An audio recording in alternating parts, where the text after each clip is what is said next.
আসসালামু আলাইকুম, সবাই কেমন আছেন? সবার জন্য অনেক অনেক দোয়া ও ভালোবাসা। তো সকালে ঘুম থেকে উঠে আমি হাত মুখ দিয়ে উঠানে চলে আইসি পাটা নিয়ে চাল বাটার জন্য। কালকে রাত্রে চালগুলা ভিজাইয়ে রাখছিলাম আর ভাবছিলাম যে সকালে চাপটি খাবো, কারণ গতকাল আমি বউয়া রান্না করছেন, অনেক রকমের ভর্তা করছি, তো সব ভর্তা খাওয়া হয় নাই, তাই ভেবে রাখছি রাতেই যে সকালে উঠে চাপটি দিয়ে ভর্তা দিয়ে খাবো। তো অনেকে আমার চাল বাটা দেখে বলতে পারেন যে ব্লেন্ডারের যুগে কেউ চাল বেটে খায় নাকি।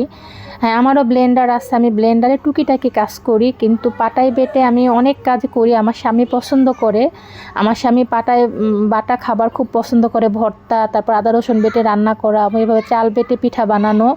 তো আমার স্বামীর ছোট ছোট যেই ইচ্ছেগুলো আমি পূর্ণ করার চেষ্টা করি। তার একটা ইচ্ছে, সে গ্রামের খাবার খেতে খুবই ভালোবাসে। তো আমার স্বামী বাইরে পরিশ্রম করে সংসারে আসে, সংসার চালায়, কিন্তু একজন স্বামী, একজন পুরুষ, আর একজন মহিলা বা একজনের স্ত্রী হচ্ছে সংসারের ভিতরে যে কাজগুলো আছে সেগুলো করা। তো তার মধ্যে হচ্ছে একটা রান্না বাড়া।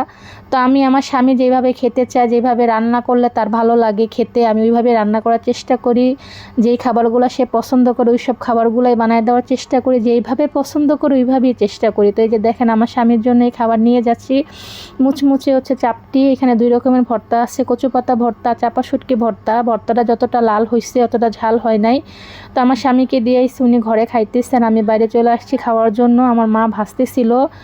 আর চাপটিটা খুবই মচমচে হয়েছে, খুবই মজা লাগে, মুখে দিলেই মুচমুচ শব্দ হয়।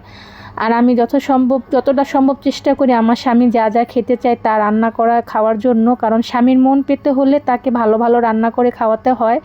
আর আমার স্বামী হচ্ছে একদম গ্রামের মতো, একদম খাঁটি বাঙালি। উনি গ্রামের সব খাবার পছন্দ করে, যেরকম চাপটি, বউয়া, ভর্তা, সিট্রুডি, বিভিন্ন রকমের পিঠা। উনি বাইরের কোনো খাবার খায় না।